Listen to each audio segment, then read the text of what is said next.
Hello and welcome to Pendine Sands. We have brought Ellie, the 2CV, to the land of land speed records. I don't think the Bedford CA is going to be breaking any either. Lots and lots of people here to see the hot rod racing. It's the Pendine Sand races. It's organised by the Vintage Hot Rod Association. So we're going to see lots of hot rods like that one over there. They race down a track and there's a 1/6 timed mile. And they try and go as fast as possible. The fastest are going like 130 miles an hour, but it's also a classic car show as well. So we were invited to park in the classic section. So yeah, Mini Hub that's here, already overwhelmed. We've only just arrived. We're going to see what we can see and see if we can see some vintage racing too. Should be fun. We got a Porsche Speedster replica there with some very modern looking wipers on it. And this Cadillac Seville. Gorgeous in brown. 5.7 litre V8 apparently. Look at that. This is what I'm about. Look at that. Even got the fake spare in the boot lid look. Wonderful.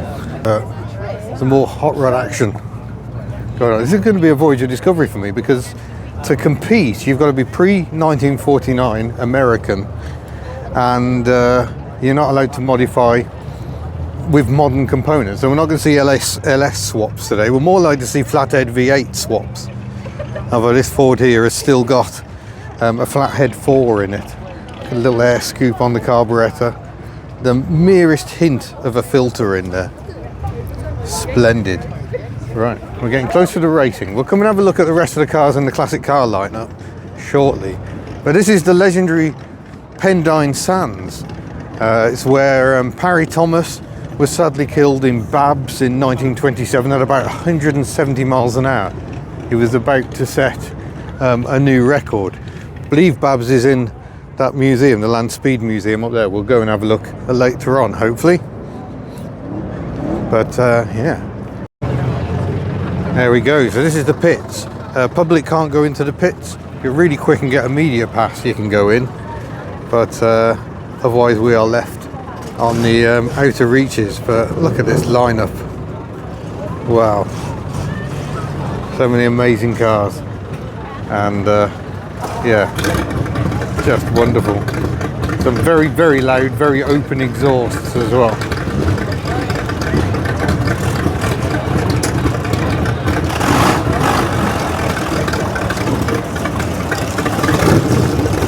That's a straight 4 still. That one very much not. Wow, there are some intriguing cars. Look at that. Very, very streamlined. So as for the scale of the event, yeah, there's quite a lot of cars, quite a lot of people. So very, very impressive. So Pendine was chosen because of this. When the tide goes out, it's just a huge sandy beach. It's about 7 miles of flat beach, so was seen as perfect for land speed records. But I think Parry Thomas's accident back in 1927, he was rivaling Malcolm Campbell at the time. Malcolm Campbell was the first man to go over 150 miles an hour. Yeah, it was kind of decided that places like Utah, the salt flats there, were a better bet for high-speed racing than the beach here in Pendine. But lots of other people have set records here. Idris Elba has set a record here. Guy Martin set one on a push bike following a race truck. So there was no drag, no air at all. So yeah, just astonishing what has happened on these fabled flat sands. I think they even did a scrap heap challenge here for land speed. So yeah, a lot of history. Blah, blah, blah, blah, blah, blah, blah. There we go, now we're down at the other end of the pits. Some fascinating things in here. We'll hopefully get a closer look at them. So that's the start over there. The checker flag is waiting to be waved to wave another car off. And then you accelerate down the beach. There it goes.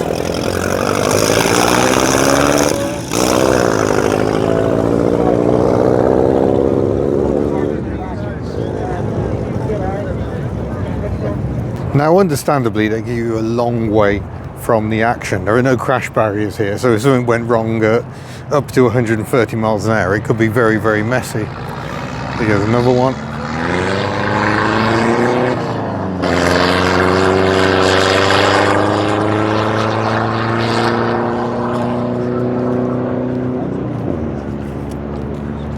Oh, that sounds like a very tall third gear there.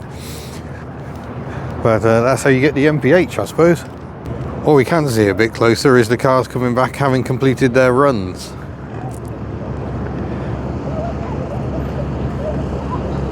Brave souls indeed.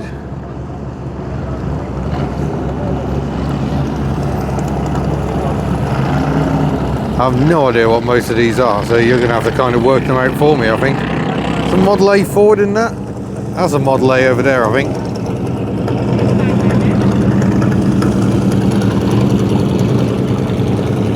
I think that's a Ford as well.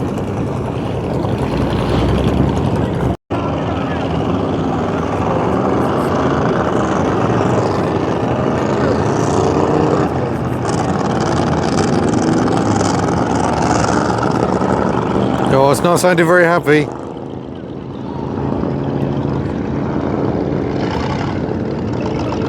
Oh, here's this one. Oh, it's a special one. So they race down that line and then come back to it. I think there's a Model T Ford in there somewhere. Got a car at the start here. Okay, another Model A. Look at that.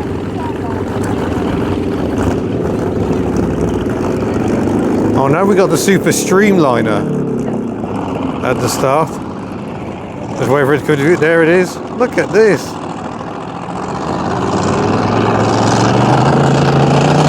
So I'm at 17 times zoom. This is quite difficult to pan.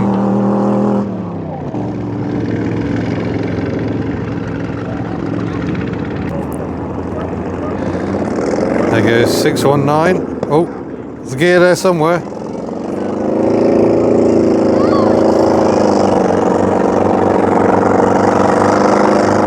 Bit squirrely to start with.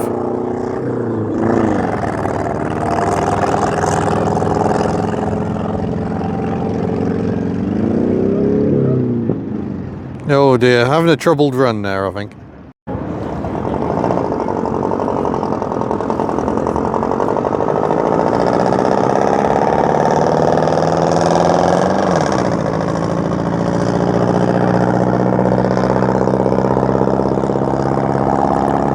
Sorry, this is appallingly shaky progress, folks.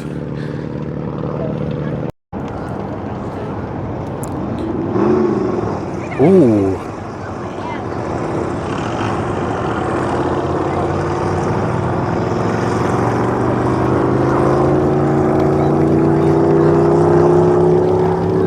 Oh, that's looking brisk. So I think it's half a mile to get a run up. And then you get a 16th of a mile where your speed will be calculated. Oof, that is going. That is going, yeah. Is it stopping? I did see a flicker of brake lights there. Maybe that got a bit too exciting.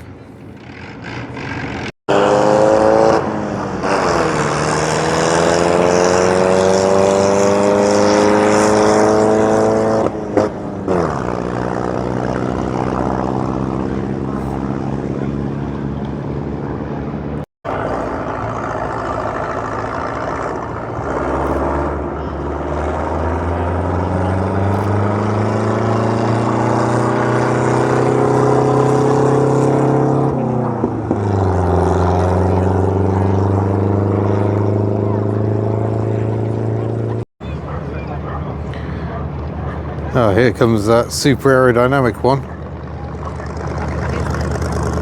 That is a fascinating thing.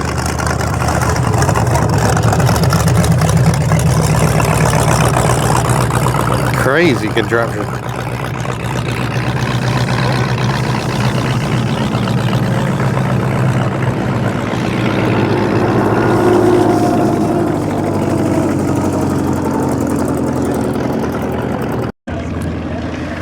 Yeah, get quite close as they come in on the return road. That was quick.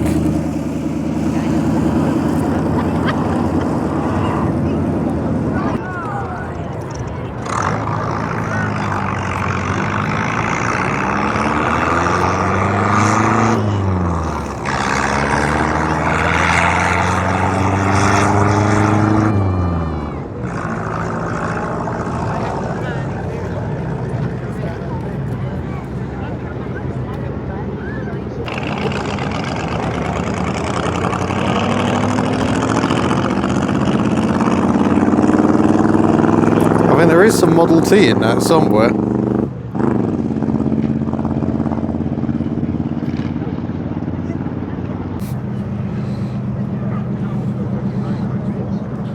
I like that very much. That is like a cartoon.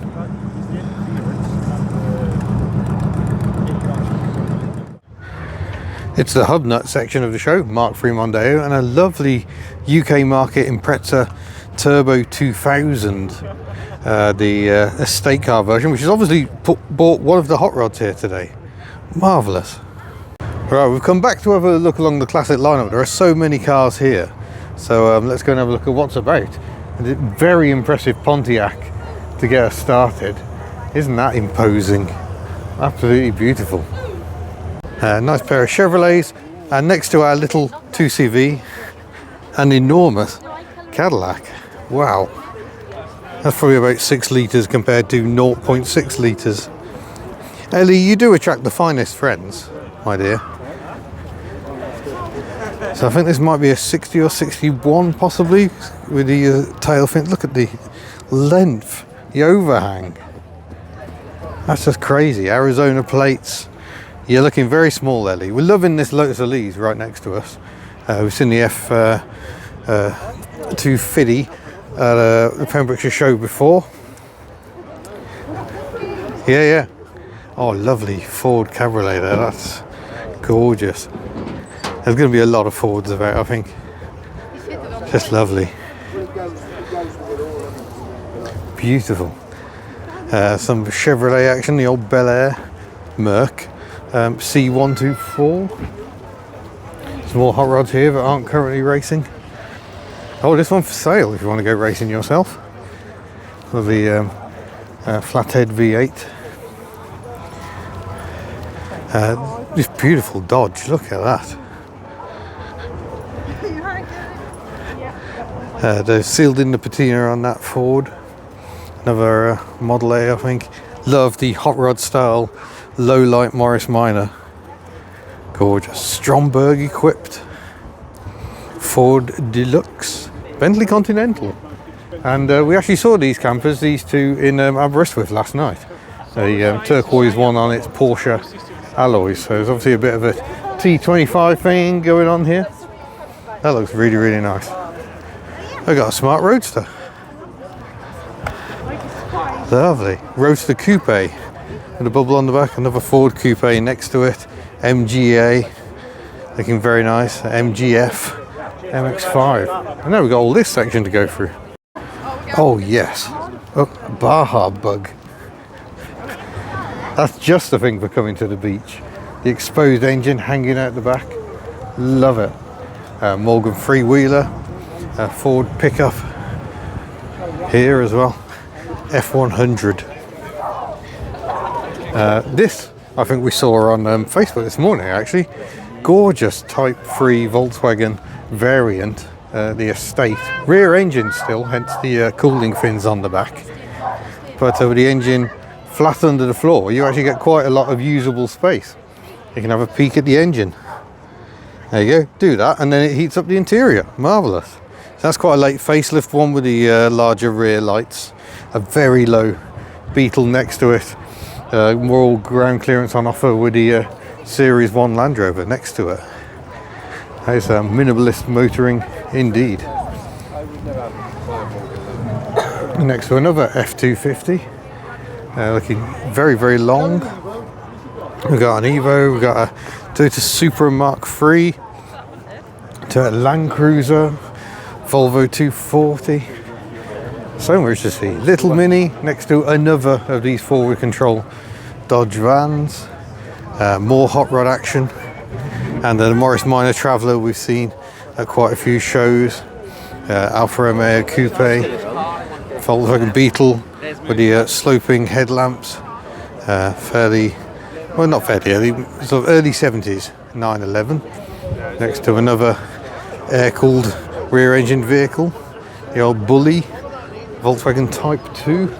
Got a bit of Chevy van action going on. Chevy van. Keeping it simple there, aren't they? Beautiful Sunbeam Rapier, which I believe I believe this lives quite close to us, and the owner does use it as a daily, certainly during the summer months. GMC Safari XT, the American Road. Next to a Suzuki Ignis and a Chevrolet Corvette. Really is a fantastic mix of vehicles. Lotus, Porsche, another big, is that a Cadillac? No, it's a Chevrolet Fleetline. See, I'm hopeless on American stuff. Well out of my comfort zone. Ford Model A, a dog with a pink tail. Look at this. Ford C600. That's incredible. Danger, danger. The old Mexican blanket seat covers. Very interesting gearbox going on.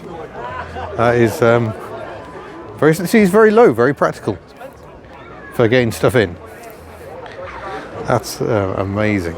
This is an A40 hot rod, which I believe is owned by a girl in the Women Drivers Social Club. And yeah, that's amazing, isn't it? Absolutely beautiful. A chopped top A40. Ford Falcon Squire wagon. Fake wood plastered down the sides. Oh my god, indeed, it is amazing. I think the Corvette is one we see locally quite often. So clear, I've just got the owner's other half excitedly going, make sure you include my car. There we are, we're doing it. MX-5 in all of the orange. Chevrolet pickup. Ford pickup. Got some lacquer on that. It's just an incredible lineup of vehicles. Don't even know. Chevrolet, I think. Right-hand drive, interestingly. Mustang. Midget.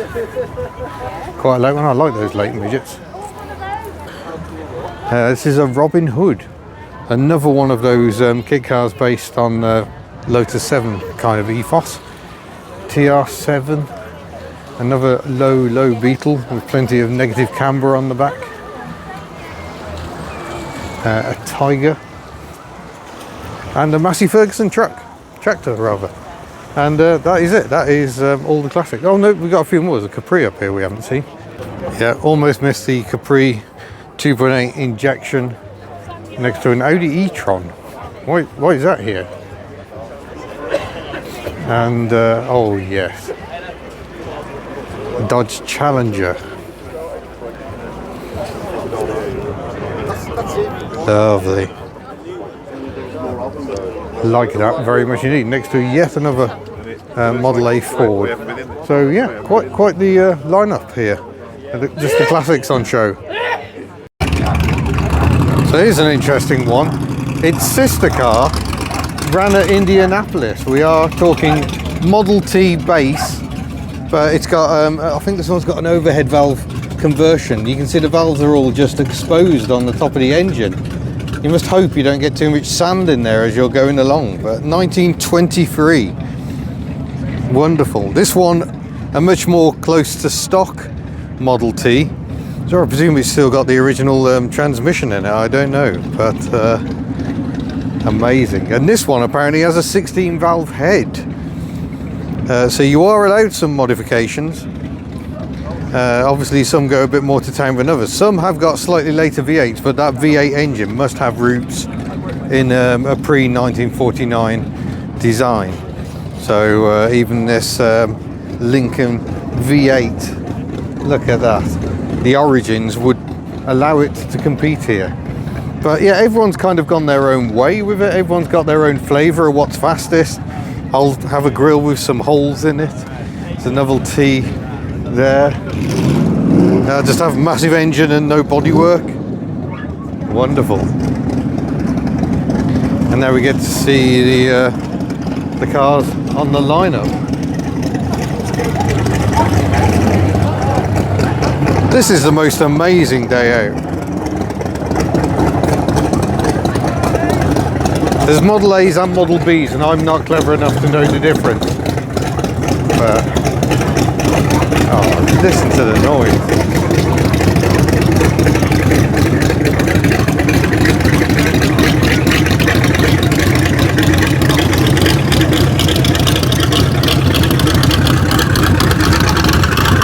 That one is definitely a V8.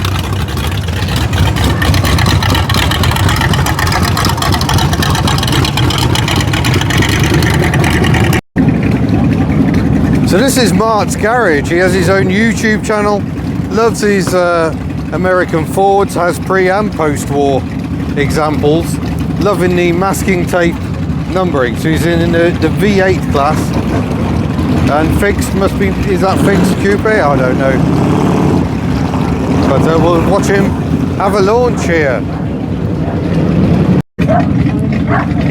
So a friend has very kindly given me a pit pass today. We're going to look at his car in a minute. We'll just wait for Mark to make his start. Wait for the wave of the flag.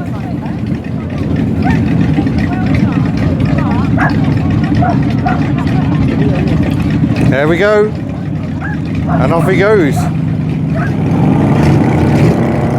He's going offline to try and get it straightened up, get the power down. So you got the warm-up area to build your speed up, and then a flying 1/6 of a mile, or 16th. Go Mark. Come on, it's going to be loud.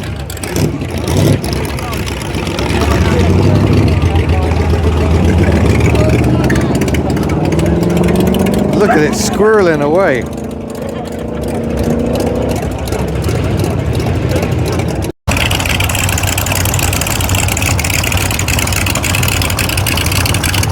Good grief, the noise.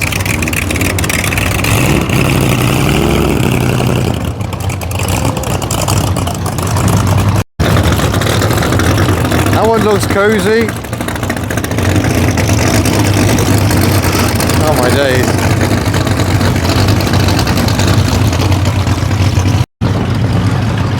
So this Model T here belongs to my friend Ian, who has kindly arranged my access today. It's still got a 4-cylinder engine. It was originally a Ford Model T, but the engine considerably modified. It's got a chain drive distributor on it. It would have had a magneto originally. Ford made in Canada. And it's actually got gearbox internals from a Triumph. So it's actually got 4 gears. That's why we could hear 4 gear changes as he was going down the hill. So he's into the 60s mile/hour wise now, and just look at it, skinny tyres, tiny axle, not very much in the way of rear brakes, but and this belly tank racer next to it, it's got a supercharger on top of the engine. That's just amazing. And then you got stuff which looks considerably more stock. I don't know if it is, but yeah, it's got a lovely look to it. I think some of these cars will have been racing for an awful long time, and others less so. Look at this little tea bucket. What a fantastic event. Such variety.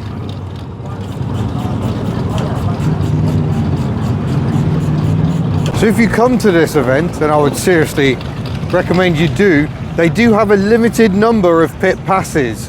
So bear that in mind. They're sold out on the day here. I think they sell out well in advance, but you can get a pit pass. You can come and have a really close look at the cars. But obviously, for safety reasons, most people are kept the other side of the fence. What an extraordinary event. Here comes Mart. Go and find out how he did. So we're with Mart, he's had his run. How did that go? It went well. The car Excellent. ran strong. Yeah. It's virtually a standard engine, but it's got twin carbs on it now. So Oh wow. I'm hoping to do a comparison Yeah. with how it was when I last ran it, which was about 3 years ago, when it just had a single carb on it. Ah, but you don't know how well you've done yet. No. No, does that all come? They will publish the times later. Oh wow, okay.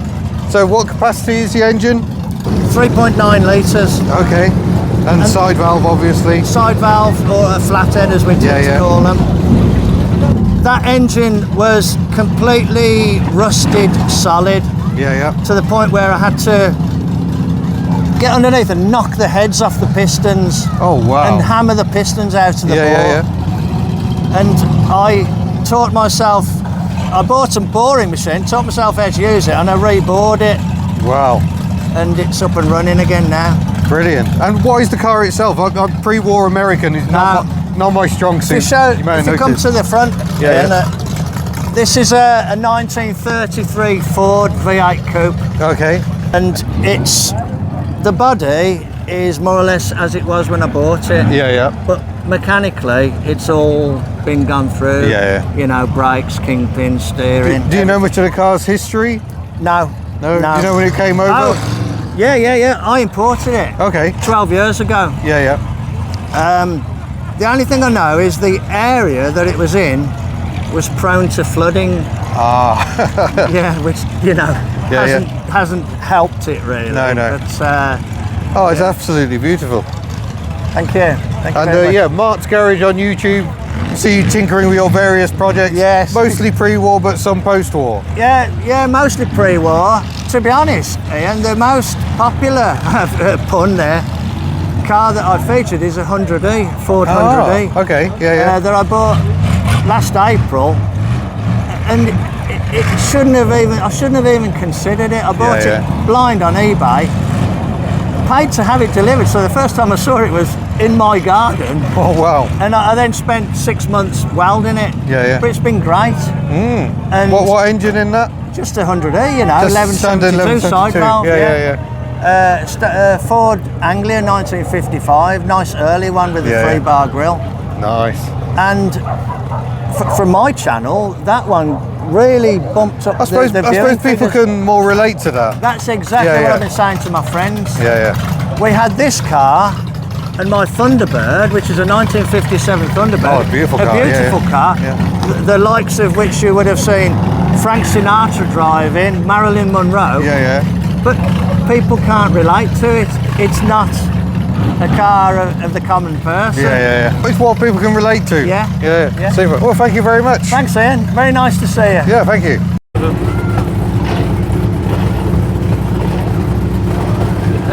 And like where that seat is right there, you can see the original mohair upholstery underneath. Oh, yeah. So we just found out Mark managed to top 82 miles an hour in his old Ford V8 Coupe. That is some going, but look at this. Absolutely glorious. The variety of stuff taking part, all pre-1949, is amazing. It shows you how ahead America was in terms of styling. That looks more 1950s to our European eyes. Really is something very cartoon-esque about some of these cars. Look at the rear lights poking out the back. Amazing. Yeah, if you've got no windscreen, you want to be sitting low. Brilliant. Like I say, it will be random.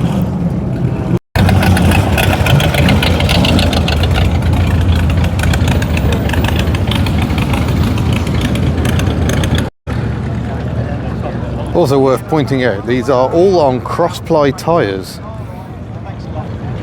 So radials just are not a thing here. And you're not meant to have dampers, but some of them do have telescopic dampers. But oh gosh, the sheer variety is something else. What a special day. Let's have a look inside.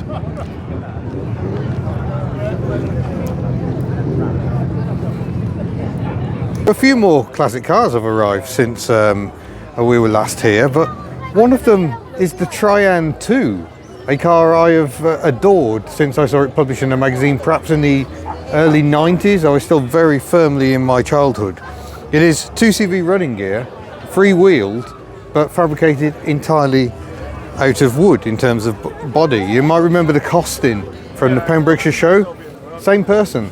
This is friend Wood, and he likes wood apparently.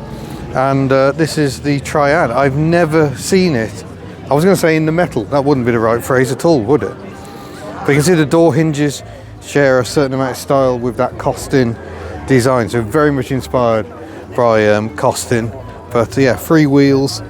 It's apparently quite quick, very economical. Uses standard 2CV running gear, and I can't believe it's here. I'm actually seeing it. Hurrah! So it's a good job friend likes talking about his car, because wherever he goes he seems to get immediately besieged. He's just showing off the load space in the back. So if we can have a look inside, it looks like an AMI steering wheel or DS, but yes, familiar 2CV gear change. And there is the DKW powered costing car that friend also rebuilt. But yeah, look, wooden seat, wooden sills, it is all wood, marine ply. It's a fantastic thing. Next to the Trian, Ford Probe, an unusual car, I think very hub nut, shares underpinnings with a Mazda 626, which is a rather plain car, but I think the Probe got the best of the looks, and I think it's about time we did a hub nut road test on one, frankly. Pop-up headlights as well. There was much anger because at one stage they were going, this is the new Capri. Of course it is, and it's front wheel drive, it's not a Capri, but hey, Ford are about to commit even more sacrilege with the Capri name. But yeah, floating roof design, very of its time. It's great to see one. So that has been the Pendine races that organised by the Vintage Hot Rod Association. It's been amazing. Fantastic. What a lovely day. What a glorious day. Amazing lineup of classic cars, the likes of which we don't usually see. We're not used to quite so much Americana in our world, but plenty of other interesting classics along the way. So thank you very much for watching, and we'll see you in a future video. Bye.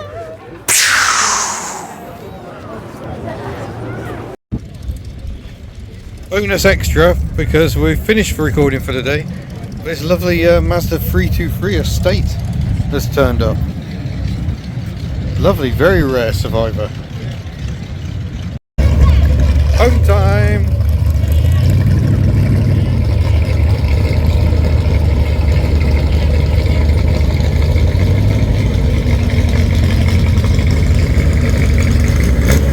Creative solutions.